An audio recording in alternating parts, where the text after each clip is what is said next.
Naman kasi parang nakasanayan ko na yung stress na yan. Sa lahat ng mga pinagdaanan ko sa buhay, parang pinatatag na ako nung stress. Tsaka parang, well, si Dennis kasi napakabait na partner. So ang ganda ng tandem naming dalawa. Na pag ako yung nasa stress at hindi ko alam ang gagawin ko, siya yung, oh teka, ako muna, relax ka lang dyan. Matulog ka, yung ano ka lang, anong gusto mo, yung gano'n. Tapos pag ako rin, ako naman yung relax, siya naman yung nasa stress, ako naman yung magti-take over. Halika, ipapasyal kita, yung ganyan. So maganda yung team namin na hindi namin sinasabayan yung isa't isa. Na pagka nagkakaroon kami ng problema, kahit na yung problema namin dalawa, pag nag-aaway kami, pag medyo mainit na yung ulo, hihiwalay muna kami ng kwarto. Magkukulong ako dito, doon siya sa kabila. Yung gano'n. Yung alam namin kung paano siya i-handle. Siguro sa tagal na, nakatulong yung matagal na naging kami. At nakilala na namin ang gusto yung isa't isa.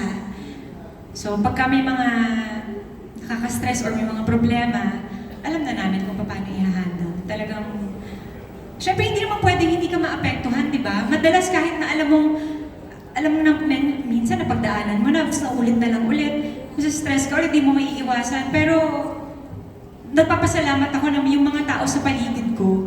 Nandyan sila para kalmahin ako. Nandyan sila para tulungan ako. At maswerte ako na hanggang ngayon, nandyan pa rin sila para suportahan ako. Sila Tita Becky, ang aking mga manager, sila Jan, yung mga mahal ko sa buhay. At soon si ate, kukulitin ko na to. Ate, ano magagawin ko dito? Ate, madadagdagan yung stress mo sa... Actually, text-mate ako lang ng mga anak ko. Di ba? Full of wisdom yan si Ma'am Ray. Kasi ang kanya ng mga inspirational quotes. Next question ko, Jen. Okay. Nakabili po kami. Oo, noon. Kaya kami nagpunta noon hindi dahil para mag-migrate, kasi hirap akong mabuntis. So ilang beses ako nag-try dito sa Pilipinas, walang nangyari. So nag-decide kami na pumunta sa ibang bansa para subukan kung paano nila ginagawa yung anong tawag doon? IVF? In vitro? Tawag IVF? Yun, nakalimutan ko na. Tapos ang plano namin talaga noon magpapasurrogate lang ako. Kasi syempre gusto ko rin habang nagtatrabaho ako, hindi naapektuhan yung trabaho ko. Continuous pa rin yung work ko kahit na inaantay namin yung baby, ganyan. Tsaka doon, legal di ba dito parang hindi pa ganun ka. So yun lang yung ginawa namin doon. Nag-harvest ako ng egg, tapos freeze. Hanggang ngayon nandun pa rin siya. Naunahan na siya ni Dylan. Sabi niya, nauna ako sa inyo. Nauna ako kay Dylan na bakit hindi pa. So yun, andun pa rin siya. So kung mag-decide man kami na mag-baby ulit, at least meron ng boy. Boy siya . Wow. So sa ngayon na i-push through yun? Wala pa po ulit. Kasi maliit pa si Dylan . Yung bunso namin, 2 years old pa lang. So gusto kong mag-focus sa kanya. I-enjoy yung childhood na kasama rin ako. Kasi hindi ko na-experience yan kay Jazz. Dahil kinailangan kong mag-work agad after kong manganak. Dahil nga, single mom. Kaya ngayon talagang nagtitake ako ng time na, sige, pwedeng relax muna ako ngayon. Enjoy ko muna yung baby para naman, di ba, makasama niya ako habang bata pa siya at ma-enjoy namin yung isa't isa. Production na rin kayo ngayon. Curious lang ako kung ano yung nagtulak sa inyo ni Dennis to start your own movie production.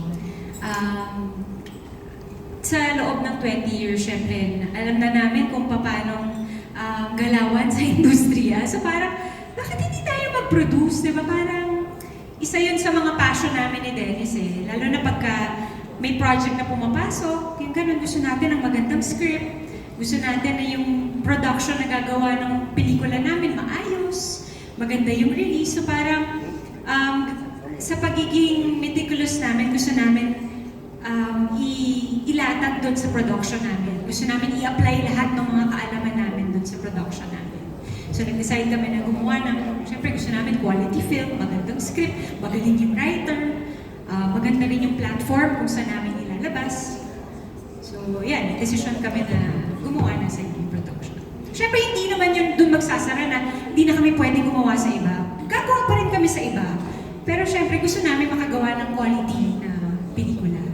At supportado naman kayo ng GMA7. Oo naman! Sobrang suportado kami ng aming network. Soon, i-announce namin yung aming first project. Excited kami dito. Congrats. Is parang magkaroon ng male counterpart. Kasi sa Tremendous trio na product mo, parang wala ka pang male endorser. Puro female. Secret. Biglang naghina. Secret. Hindi, abangan po natin. Di ba, para mas masaya ang pamilya. At syempre, kailangan madagdagan yung mga magagaling na aktor at actress dito sa pamilyang ito. At magaganda at gwapo, ma'am. So, abangan po natin ang ating pasabog by September.